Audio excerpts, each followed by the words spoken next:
at COP30 in Brazil, another meeting that the United States skipped, how absolutely pleasant the meeting was. So I'm very much looking forward to the events in the next 2 days. And I am sure that they will bring true luster to this country and to this continent. And Vice Chancellor, I'm a little late, but I'm here. When you beckoned, I knew that I would be here. I'm celebrating the 152nd anniversary of this great school, and that's even better than the 150th anniversary. So this is an added plus. What an esteemed institution this is, and what a crucial institution. And not only did the Vice Chancellor make this wonderful invitation to me, but she gave me a wonderful assignment also, because she assigned me a topic. And the topic is really in every way exactly pertinent. The topic is solidarity, social justice, and reclaiming the future, the role of universities in contested geopolitics. Vice Chancellor, I love every word of the title, because every word is truly essential for our time. As I'll emphasize, solidarity, and especially African unity, is crucial for solving the problems that we face. Social justice is at the core of our agenda. As the UN says, where I work, leave no one behind. Everyone comes forward together. Reclaiming the future is a very important concept. We are claiming the future, making the future, but also we have to understand the past and what was taken and what needs to be reclaimed, because this is also an important part of our reality. And then after the colon of those three ideas of solidarity, social justice, and reclaiming the future is the role of the university in contested geopolitics. And I want to emphasize the role of the university is unique and indispensable. And this university is absolutely remarkable and will play a fundamental, transformative role for all of Africa in the years ahead. And if I can help in any way, I want to say right at the outset, it would be a joy, a pleasure, an honor, because what you are doing is absolutely pivotal to the future not only of this country, but also to the future of all of Africa, and that means the future of the whole world. So this is really extraordinary. I want to read something to you, because it is, if I can find it, yeah. It's a passage, little bit archaic in language, but it's my favorite passage from the fundamental text of economics, but of the best kind, I think. And that's the book written 249 years ago by Adam Smith, who we call the founder of thinking about economics for our time. And he was really a wonderful thinker. He was a genius, and he was also a humanist, a very decent man. And he wrote 249 years ago in 1776 a couple paragraphs that have stuck with me my whole career, but I think are very pertinent for our discussion this evening. So if you'll permit me to just quote a rather long quote, but I'll explain why it fits exactly about reclaiming our future and the role of universities and contested geopolitics. So this is what Adam Smith wrote in 1776. He said, "The discovery of America and that of a passage to the East Indies by the Cape of Good Hope are the two greatest and most important events recorded in the history of mankind. It's a big statement. Their consequences have already been very great.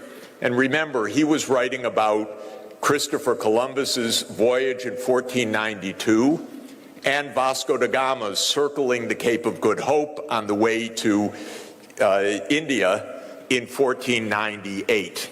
So he was already writing more than 2.5 centuries later. And he says their consequences have already been very great. But in the short period between 2 and 3 centuries, which has elapsed since those discoveries were made, it is impossible that the whole extent of their consequences can have been seen.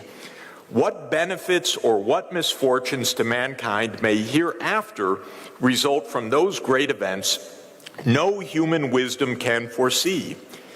By uniting in some measure the most distant parts of the world, by enabling them to relieve one another's wants, to increase one another's enjoyments, and to encourage one another's industry, their general tendency would seem to be beneficial.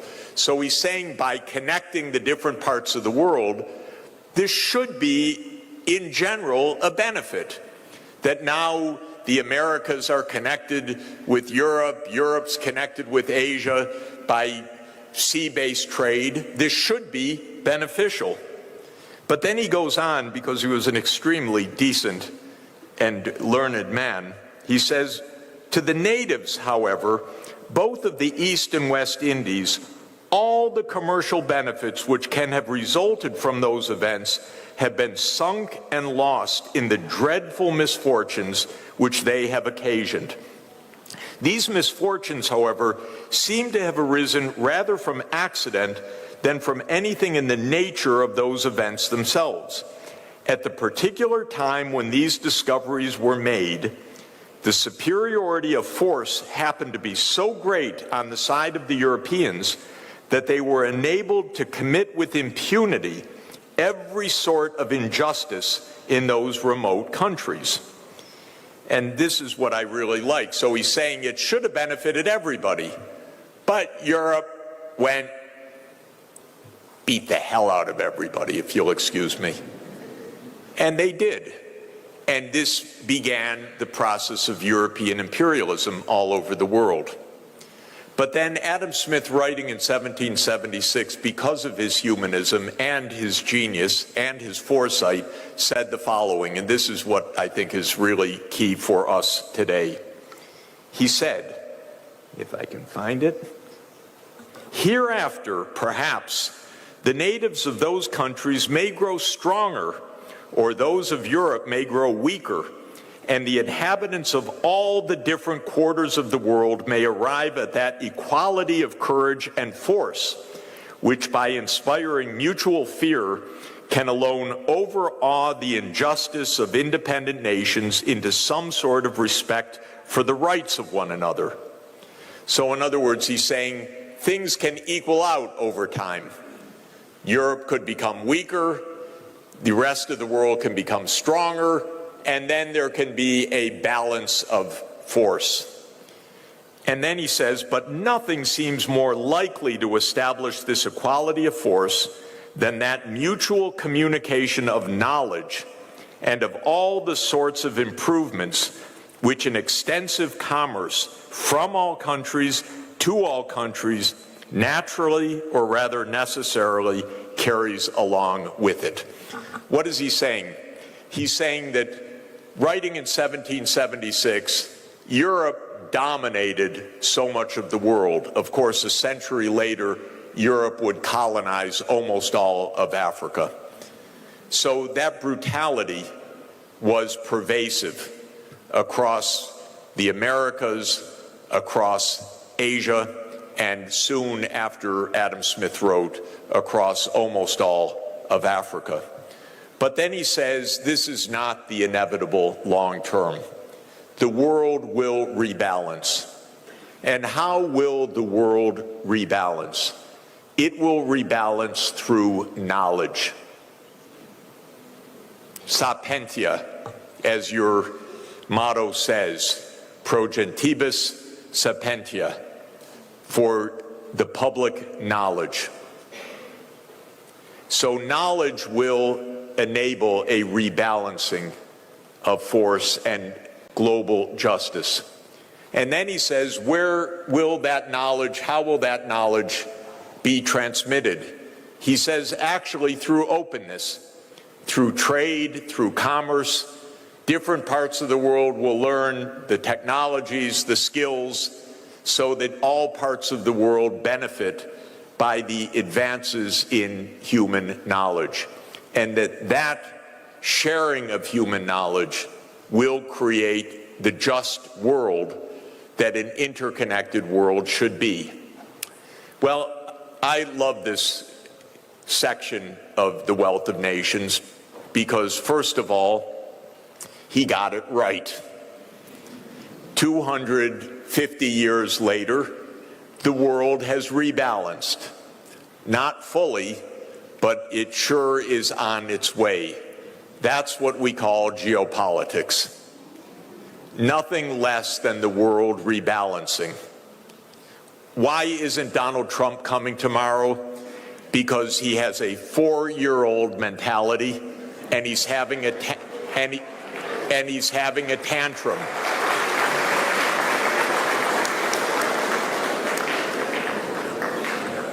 He's having a tantrum. What is the tantrum? That the rest of the world says, we don't want a king.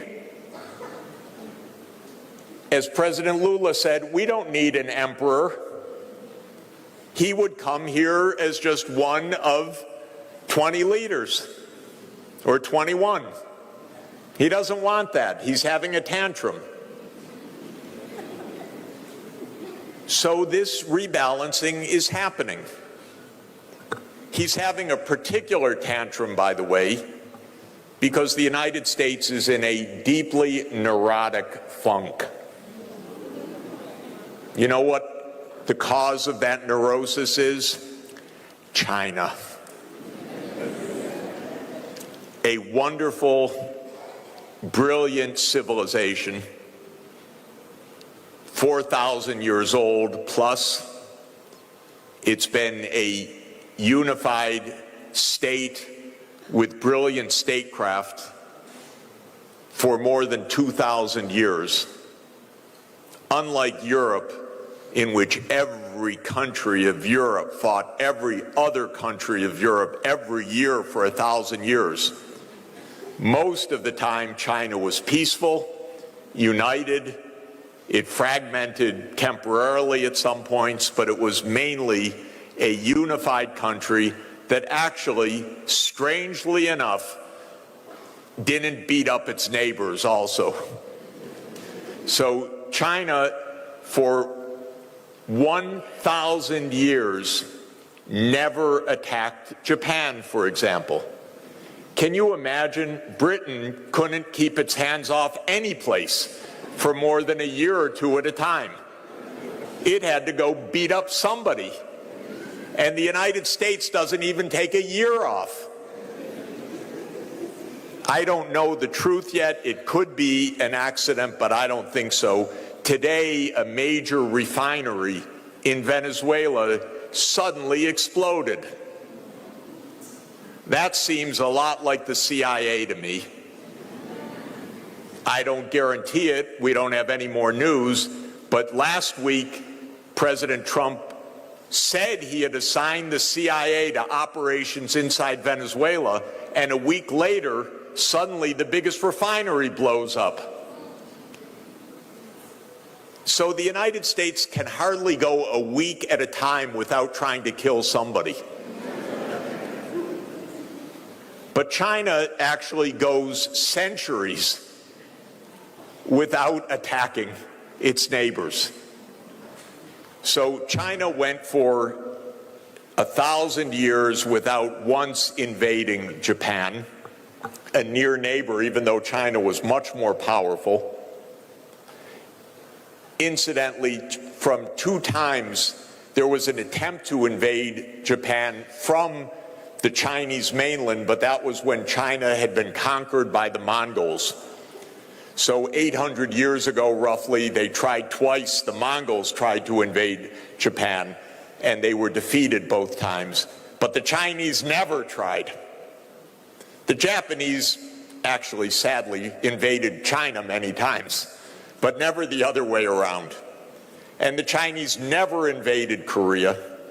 And the Chinese did invade Vietnam once, but that was 615 years ago.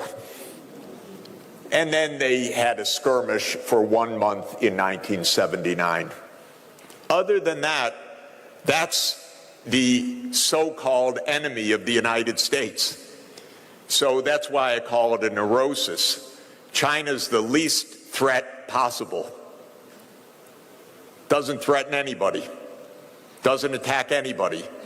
Hasn't been in any war for 46 years, and the war that it was in 46 years ago lasted 1 month.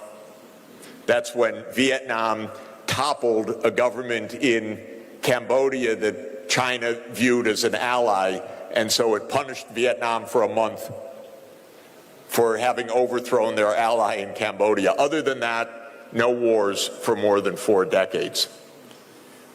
But we're in a funk because the American idea is you have to be number one so you can boss everyone else around. And by the way, we learned every trick we know from the British,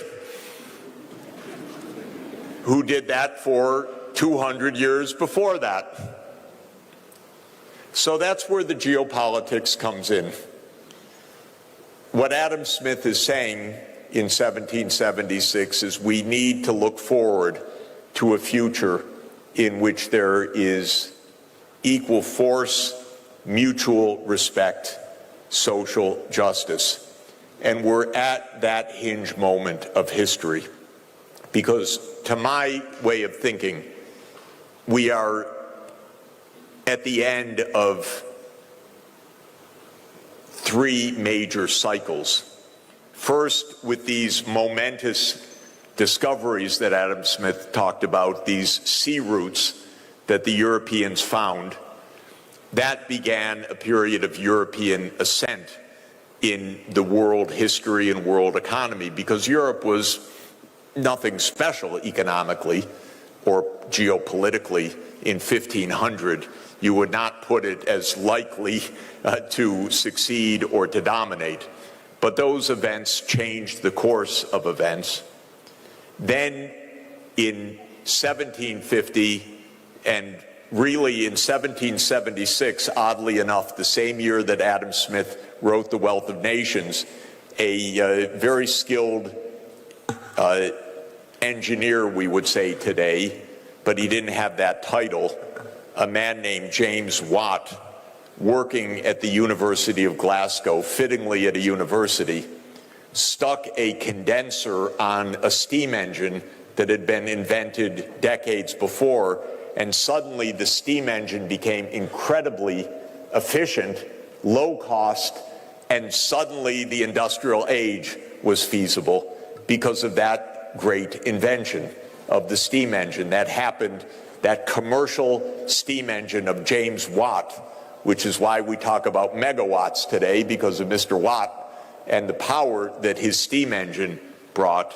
That came in 1776, and Britain was the first country to industrialize, and it really did beat up the rest of the world after that, because the industrialization, the power that came with that, the industrial military led to a worldwide imperialism that dominated the 19th and the first part of the 20th century.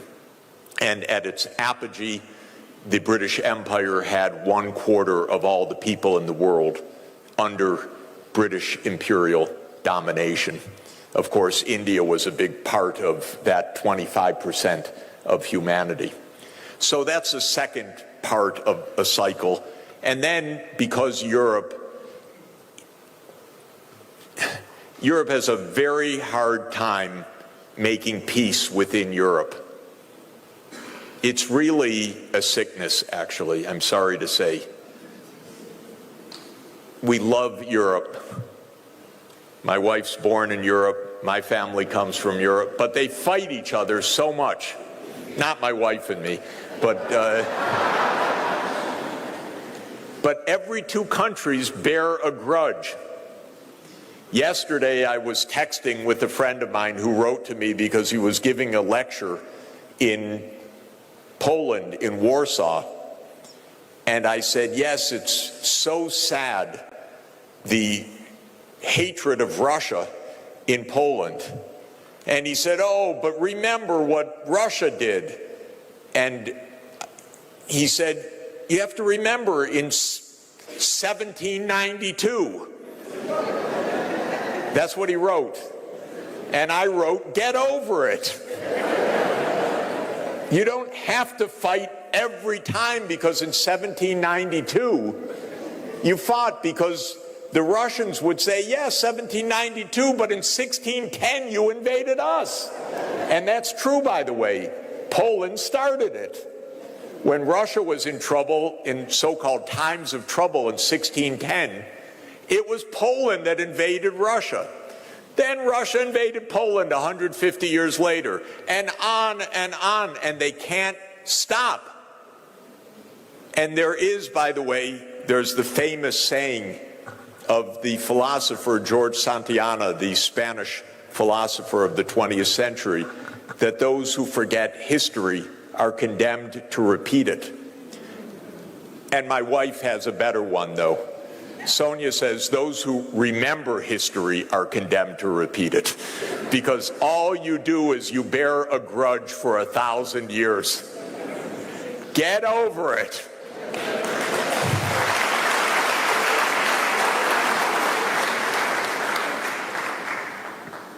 So I think that so I was going to say Europe destroyed itself in two civil wars, which we call World War I and World War II. And by the end of the Second World War, Europe was so broken that decolonization came.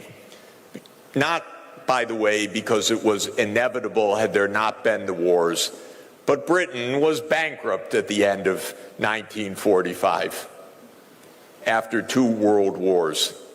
And Europe had lost any claim whatsoever, not that it deserved it ever, but any claim that it was a civilizing mission or anything else. Not only was it a completely reckless and cruel incivility of the imperial age, but they couldn't even within Europe behave with any decency and slaughtered tens of millions of people. So at the end of World War II, imperialism wasn't quite over, though. Europe lost its colonies step by step. Sometimes there were wars of decolonization in Africa. Sometimes it went more quickly and somewhat peacefully. It all depended. But there was one more empire that was going to stand, and that was the United States empire, because the U.S. became a world empire, and not only a world empire in 1945, and again, having learned the tricks of the trade from Britain, it was a world empire that aspired to dominate the world. And the policy of the United States was there should be no rival. So this was not quite possible because one major power, the Soviet Union itself, did not want to be dominated by the United States. And rather than making peace between the U.S. and the Soviet Union, which were allies in World War II, remember that, they were allies. The U.S. and Britain said, we're enemies of our ally, the one that had actually broken the back of Hitler's army, because the Soviet people lost 27 million in World War II. They bore the brunt of World War II. They defeated Hitler, but the U.S. and Britain did not know how to make peace. They said, the Soviet Union's the new enemy, and a Cold War emerged. And I put a lot of the responsibility on the U.S. side for this, because what Russia or the Soviet Union wanted was for Germany to be demilitarized and neutral. And the United States said, no, Germany will be remilitarized and part of our new military alliance, NATO. And the Soviet Union said, now you're a threat to us again. And that led to decades of Cold War. So we lost what could have been the peace. But the United States saw the Soviet Union as, of course, the enemy. The Soviet economic system was not so great, and the U.S. was out to break it in any event through controls on technology and isolation, containment it was called. And as of 1991, the Soviet Union had an economic collapse, and it collapsed into 15 successor states. And I mention this because at that moment, the United States said, oh my God, now we made it. We're alone. We run the world. And believe me, that's how they felt. And that was an illusion, a delusion. They thought Russia, that's a nothing. And they thought China, don't they grow rice there? That's an impoverished country of villages. We don't even have to worry about that. We are the sole superpower of the world. Well, that's not how economics works, actually, because Adam Smith's insight is completely right, which is that if you are fortunate to have open trade, peace, and good economic policies, you get a lot of catching up by the transmission of knowledge, technology, and the opportunities for rapid advance. So while the United States wasn't watching, and I know they weren't watching because they're not very clever there in Washington, I have to tell you, and they don't understand much of economics at all. They weren't paying attention, but China was growing at 10% per year, thank you. And if you do that, you double the size of your economy every 7 years. And if you do that for 35 years, which China did, you've doubled 5 times. And doubling 5 times means you've grown 32 times. And if you continue beyond that, China has increased the size of its economy 40 times since 1980, 40 times. It's now a bigger economy than the United States. It's a much bigger industrial power. It is technologically more advanced than the United States in most sectors, not all, but in most sectors right now. When you drive your vehicles 10 years from now, they will be Chinese electric vehicles. And even if you happen to drive a Tesla, that's a Chinese vehicle, by the way, with Elon Musk at the top. But it's the gigafactory in Shanghai that gives it even a chance to compete. So China made it, and that's why we're at the end of yet another cycle. The European imperial age is over. The British imperial age ended in 1945, and the U.S. imperial age is ending right now.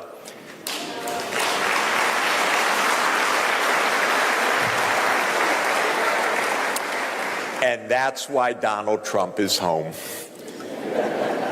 Because he doesn't want to be one of several. That's all. The delusion is still in Washington, by the way. It's not over. It's still a powerful country. It's still a dangerous country. It's got too big a military. It still has its hands on the valves of the international payment system to a large extent. It can turn on and off the spigot for countries that are vulnerable. Remember, the IMF and the World Bank are U.S. institutions, even though they are multilateral institutions. They were founded for not bad purposes, by the way, but they are American-dominated institutions, and that gives continuing power. And I always emphasize geography in thinking about economics. So the geography is that at Pennsylvania Avenue, which is where the White House is, now there's a West Wing and no East Wing because he knocked it down a couple weeks ago, this idiot. Excuse me. Sorry, it's true. I'm just being technical. At 16th in Pennsylvania is the White House. 15th in Pennsylvania is the Treasury Building. 17th in Pennsylvania is what's called the Executive Office of the President of the U.S. 18th in Pennsylvania is the World Bank. And 19th in Pennsylvania is the International Monetary Fund.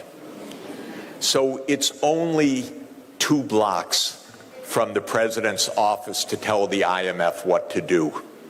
You don't even need to text it. It takes 30 seconds to walk across the street to say, veto that country's program. And that's still power. But it's power that is fading.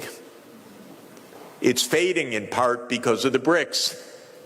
Because the BRICS are saying, we don't need to be under the thumb of a U.S. empire. That's what President Lula said when he was hosting the BRICS this summer, and Trump put on a tariff on Brazil because he didn't like a court proceeding against the preceding president who had tried to make a coup. And so he put on a penalty tariff, and President Lula said, we don't need an emperor, and we're not going to succumb to this kind of pressure. So the BRICS, of which you are an esteemed member, the S in BRICS, remember the 10 BRICS countries, Brazil, Russia, India, China, South Africa, and now Egypt and Ethiopia, United Arab Emirates, Iran, and Indonesia.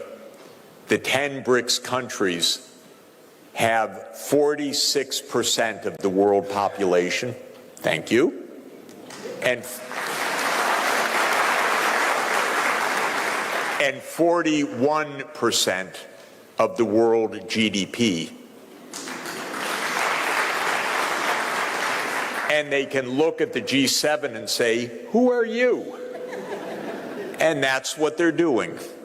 So this is the new phase of geopolitics.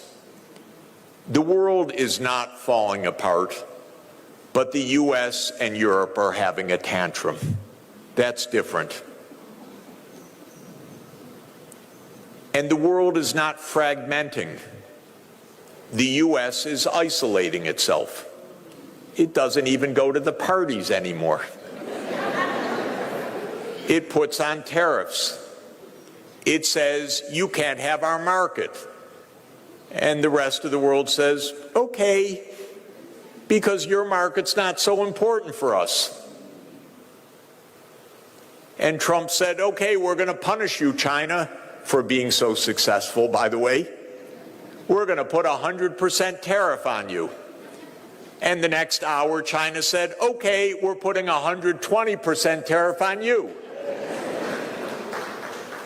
And then Trump said, okay, we're going to restrict any advanced chips going to you. And China said, okay, no rare earth magnets. And the U.S. within a half an hour said, we surrender.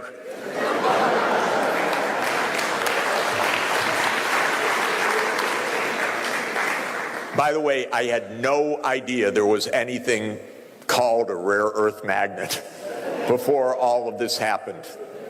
So I had to ask ChatGPT what it was exactly. It turns out it's absolutely essential for all manufacturing, for automotive, for military, and so on, and China makes them. The U.S. doesn't make them. And so, turned out the U.S. learned a bit of a lesson there. Again, yet another reason why Donald Trump is staying home. So, this is why we're at such a historic juncture. But the world is really not fragmenting. It's remaining open and it's trading. It's just that one corner of the world is very surly. The part that used to dominate just can't figure out what's going on. And Trump is, of course, trying to flex the military muscles in a disgusting way.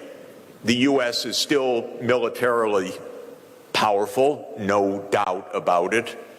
The wars in Ukraine and Gaza are imperial wars. The war in Ukraine came because the United States said after the collapse of the Soviet Union, we'll move all our military bases up to the Russian border.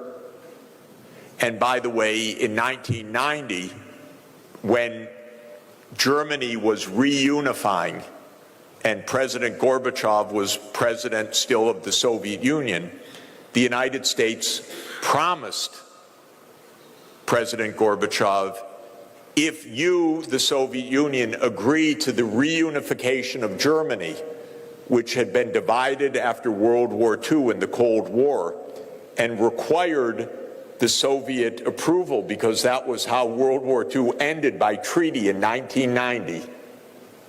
The only real treaty that ended World War II was in 1990. They needed the Soviet agreement. And to get the Soviet agreement, the United States said to President Gorbachev, we promise NATO won't move 1 inch eastward. Not 1 inch. And if you want all the documentary record of that, go to a website called National Security Archive of George Washington University, and go to a website that is called What Gorbachev Heard, and you'll find 42 documents or so that say all of what I just said, that the U.S. promised NATO would never enlarge. But as soon as the Soviet Union ended and the United States said, we're all alone in this, then they started exactly what they promised they wouldn't do, which was eastward enlargement of NATO, and that's why there's the war in Ukraine.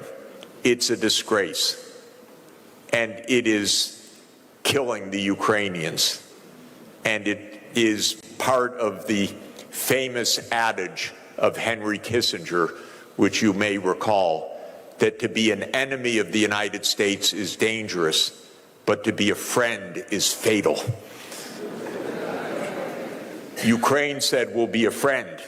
And now they're dying because of that, because they said, okay, NATO enlarged. The United States said, we have your back.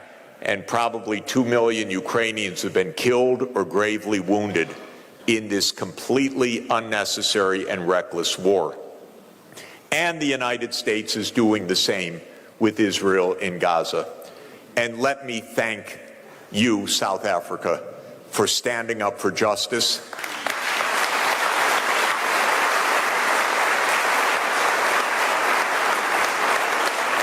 It was very brave, very right, very precise to launch the International Court of Justice case on Israel's violation of the 1948 Genocide Convention. The ICJ takes too long to rule, but the evidence that South Africa brought on behalf of the whole world is absolutely right and compelling.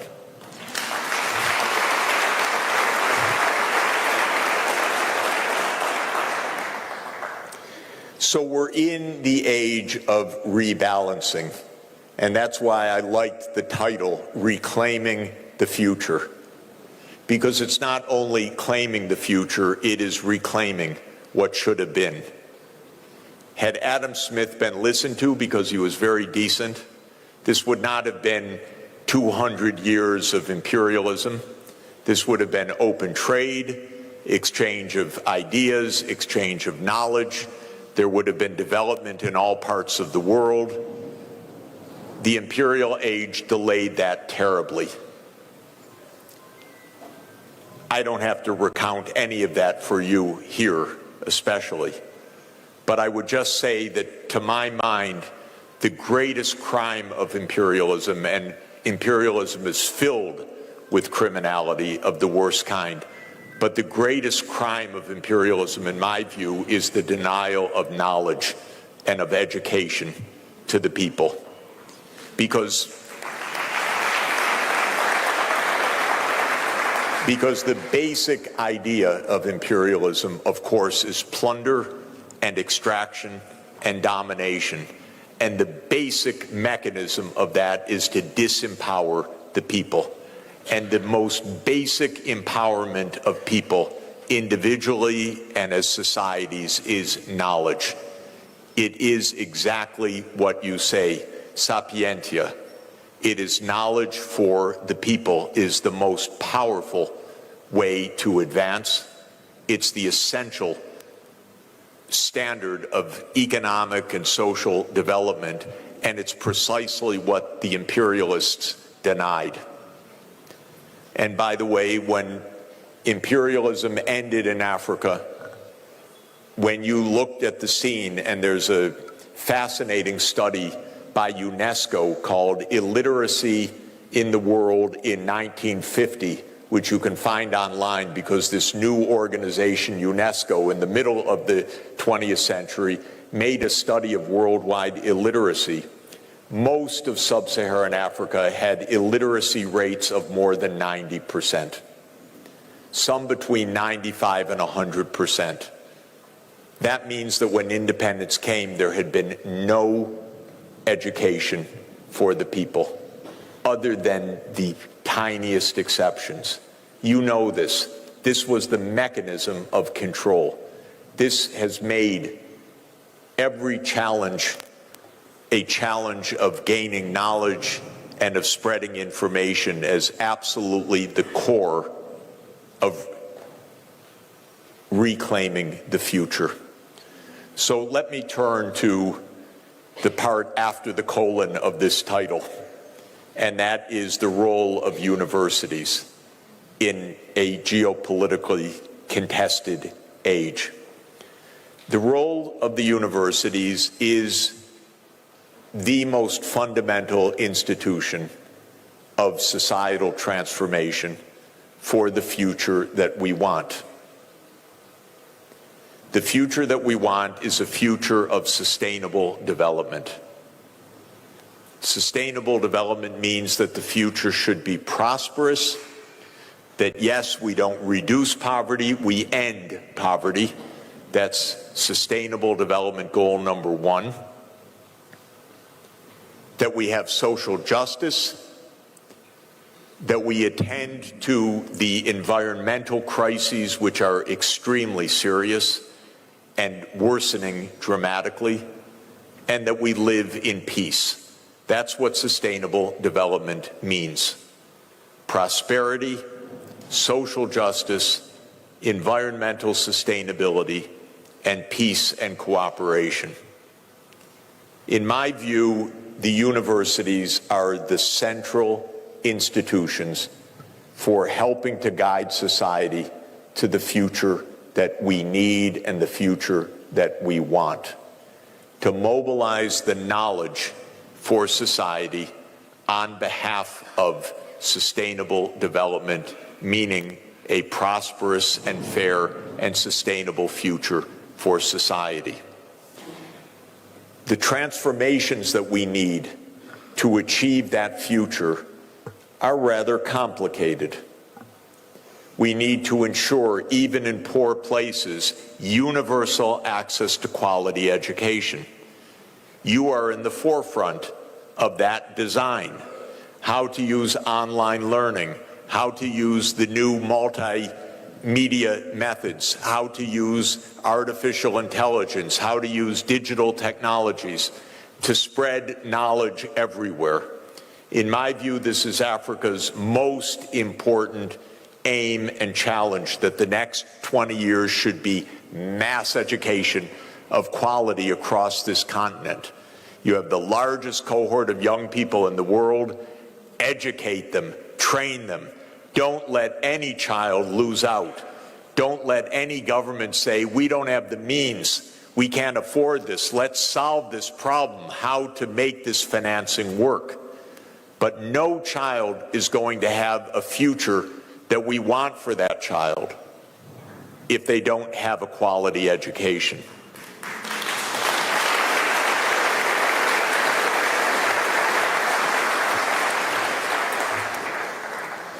And we need transformations in the same way for universal access to health care and public health, the area where Sonia, my wife, has been working for so many years and working in villages across Africa, showing that at very low cost, by deploying digital technologies, by using the advances as they come, AI or telemedicine and so forth, it's possible to expand access dramatically to health care at very low cost because the tools become better and better. We need to move to a zero carbon energy system because the burning of the fossil fuels is what's causing the dramatic and accelerating climate change. And there again, Donald Trump was paid for by the oil industry to be put in the White House. So we don't ever know whether he knows anything. But when he says that climate change is a hoax, which he said from the rostrum of the General Assembly, the main reason he's saying it is not even his ignorance, which is unbounded sometimes, but because he was paid to say it by big oil lobbies. But what he's done is to say to China and to Africa and to Europe, you take the future. We'll just close up and deny reality. But this is a transformation that needs to be made. And we need to have advances in agronomy and in sustainable agriculture and land use. And for this continent, this is really essential. You have, of course, unique ecosystems, home to so many species, and they're under threat because of farmlands encroaching, deforestation, even collecting wood for charcoal when solar power would be vastly more effective and efficient. And so we need the transformation of the land use patterns for sustainability. And Africa is going to be welcoming hundreds of millions of people into the cities of Africa in the coming 30 years. And believe me, the rural areas are going to have a significant decline of population, if for no other reason than agriculture is going to be very substantially mechanized in the next 25 years. Robots are going to be doing a lot of the heavy labor. And that means people will be living in cities, and cities need infrastructure, they need design, they need not to get completely clogged up with congestion, they need public transport. I love cities that don't depend on private automobiles, by the way, but depend on public transport that enable walking and bicycling and active mobility, as it's called, but give options other than individual car ownership, because that's a very expensive path to development. So that's another transformation that is needed. And we are going to be in the digital world. And as we were coming up in the elevator, VC, I saw the sign for your program in information sciences, the Bachelor of Science in Information Sciences. That's a great skill. And it's a great program. And that is going to be transformative all over the continent as well. So what is the role of the universities? It is to train, to discover the pathways, to innovate, to incubate new businesses in all of those transformative areas, in education, in healthcare, in energy systems, in agronomy, in urban design, in e-governance. You should make all of those things, and your students should make those things. And the universities should be the great incubators of companies that go off and design new ways to do all of this.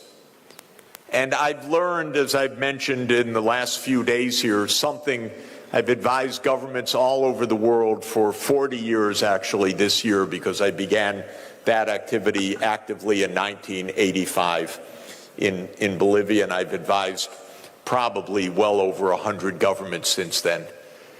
Governments don't think.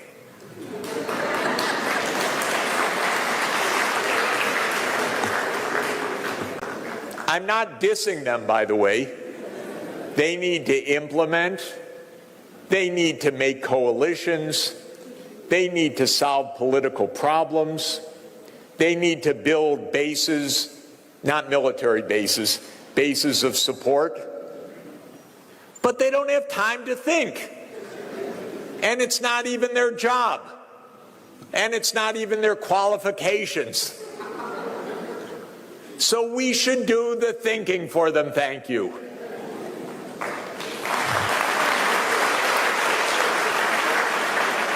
It's just a division of labor. I've worked really with very wonderful governments and wonderful politicians.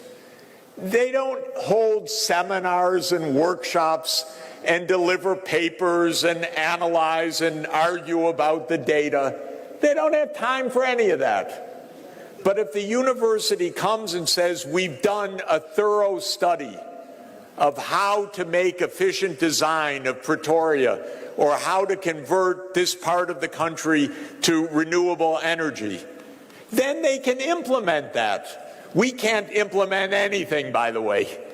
But we can come up with the right designs, the training, the logic, the technology, help the businesses.